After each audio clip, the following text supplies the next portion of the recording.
Floricanto.digital presenta Día a día, alimentándonos de la palabra del Señor.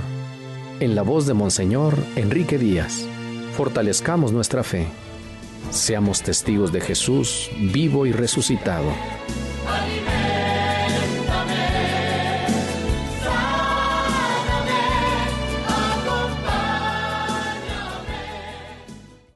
acompáñame. 2 de agosto.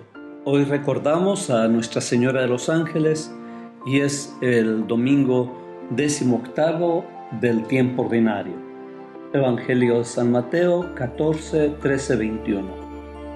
En aquel tiempo, al enterarse Jesús de la muerte de Juan el Bautista, subió a una barca y se dirigió a un lugar apartado y solitario. Al saberlo, la gente lo siguió por tierra desde los pueblos. Cuando Jesús desembarcó, vio aquella muchedumbre, se compadeció de ella y curó a los enfermos. Como ya se hacía tarde, se acercaron sus discípulos a decirle: «Estamos en despoblado y empieza a oscurecer. Despida a la gente para que vaya a los caseríos y compren algo de comer». Pero Jesús les replicó: «No hace falta que vayan, denles ustedes de comer». Ellos le contestaron: «No tenemos aquí más que 5 panes y 2 pescados». Él les dijo: «Tráiganmelos». Luego mandó que la gente se sentara sobre el pasto, tomó los 5 panes y los 2 pescados, y mirando al cielo pronunció una bendición, partió los panes y se lo dio a los discípulos para que los distribuyeran a la gente. Todos comieron hasta saciarse, y con los pedazos que habían sobrado se llenaron 12 canastos. Los que comieron eran unos 5,000 hombres, sin contar a las mujeres y a los niños. Palabra del Señor. Ante una misma situación, qué diferentes actitudes. En todo nuestro país hemos sufrido la pandemia. Por casualidad escuché en estos días 2 conversaciones muy diferentes ante el mismo problema. Unas personas se organizaron para dar comidas, despensas, insumos en la parroquia. En cambio, otro grupo de personas presumía cómo la necesidad favoreció su negocio y esperan sacar jugosas ganancias con el hambre de los que necesitan insumos para la pandemia. La pandemia ha evidenciado las diferencias.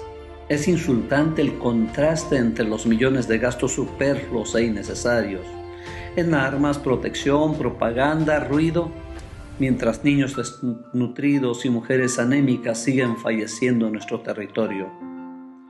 Los famosos programas pretenden disfrazar con tantos porcientos y proporciones medias la realidad del hambre que se siente en el estómago y en la enfermedad de cada persona. Yo quisiera creer que son verdaderas las cifras que se ofrecen y que vamos avanzando, pero en la mesa pobre de miles de familias se ve cada día más miseria, menos alimentos y más enfermedad. Y frente a un mundo de despilfarro resuenan las palabras del profeta Isaías: ¿por qué gastar el dinero en lo que no es pan y el salario en lo que no alimenta?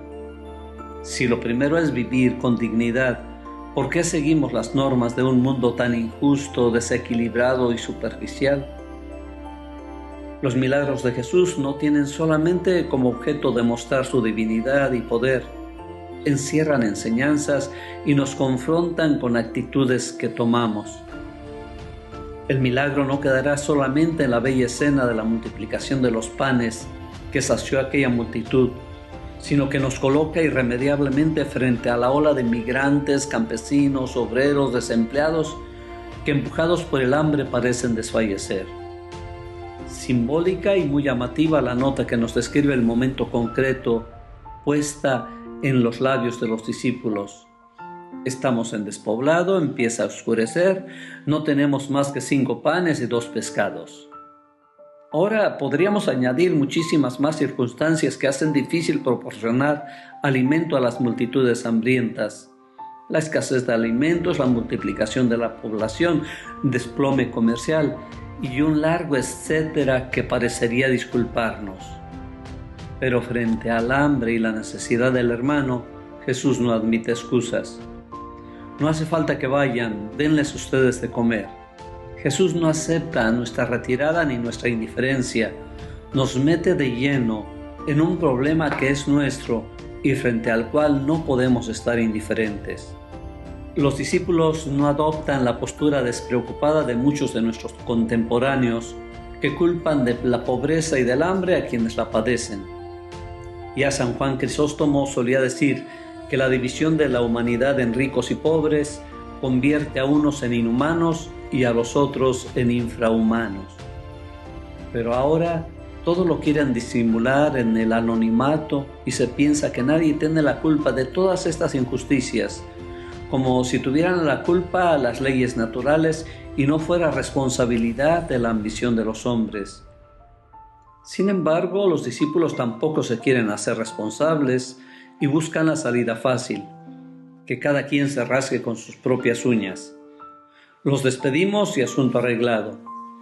Jesús no permite jamás una solución que ponga en peligro a las personas, que rompa la comunidad y que propicie la injusticia. Exige a sus discípulos que asuman sus responsabilidades y aporten lo que tienen para formar la mesa común. Jesús, ni en las peores circunstancias, claudica de su sueño y de mostrarnos que otro mundo es posible, que se puede vivir y compartir como hijos de un mismo Padre. Que un pan partido y compartido, lejos de disminuir, se multiplica. En la narración se nos manifiesta muy claramente que una mesa en común, donde todos puedan satisfacerse, ciertamente es un regalo y un milagro de Dios, pero también necesita la disposición y el compartir humano. Denles de comer es la respuesta de Jesús y no bromea. Sabe que un hermano no debe dar la espalda a su hermano, que la persona tiene la capacidad en sí misma para solventar los problemas que afectan el reparto de los bienes de la vida. Esa capacidad existe, pero es preciso ponerla en funcionamiento. El discípulo se excusa con lo más fácil, poner la pobreza como obstáculo insalvable. Pero Jesús hace ver que ese no puede ser un impedimento definitivo para un reparto de los bienes. La dificultad está en el corazón de la persona que se abalanza sobre la posesión y el dominio. El sentido de posesión vela y oculta las posibilidades de reparto. ¿No se ponen muros para que los demás no vengan a molestarnos con su hambre y su miseria? ¿Acaso no se gasta más en armamentos y guerras que en soluciones para el hambre? ¿No volteamos la espalda con la excusa de que apenas la vamos pasando? Para Jesús no hay excusa y hoy sigue insistiendo, denles de comer. Pero no dice que demos migajas. Si revisamos el relato encontramos que hay diálogo, escucha de la palabra, mesa en común. Se les pide que se sienten sobre el pasto como lo hace quien es libre. Hay la participación plena y la colaboración mutua. Se entrega todo lo que se tiene, así sea muy poco, pero también se está dispuesto a recibir. Solo esta entrega y apertura hace posible el milagro. Un milagro de aquellos tiempos, pero también un milagro actual. Las palabras que nos dice Mateo nos recuerdan mucho la Eucaristía. Tomó, miró al cielo, bendijo, lo repartió. La Eucaristía es la más grande expresión de gratuidad y entrega. Es el más grande milagro, pero también debe ser el más grande compromiso, con un deber social fortísimo hacia el hermano necesitado. Si no, la Eucaristía se convierte en una mentira y en una contradicción. ¿A qué nos comprometemos al participar en la Eucaristía? ¿Cuáles son nuestras actitudes ordinarias ante las necesidades? ¿Cuáles son las pequeñas acciones que estamos haciendo frente a la pobreza y necesidad? Señor, tú que eres nuestro Creador y quien amorosamente dispone toda nuestra vida, renuévanos conforme a la imagen de tu Hijo. Ayúdanos a imitarlo y a ser coherentes con nuestra fe. Amén. El Señor te bendiga, en nombre del Padre, y del Hijo, y del Espíritu Santo. Amén.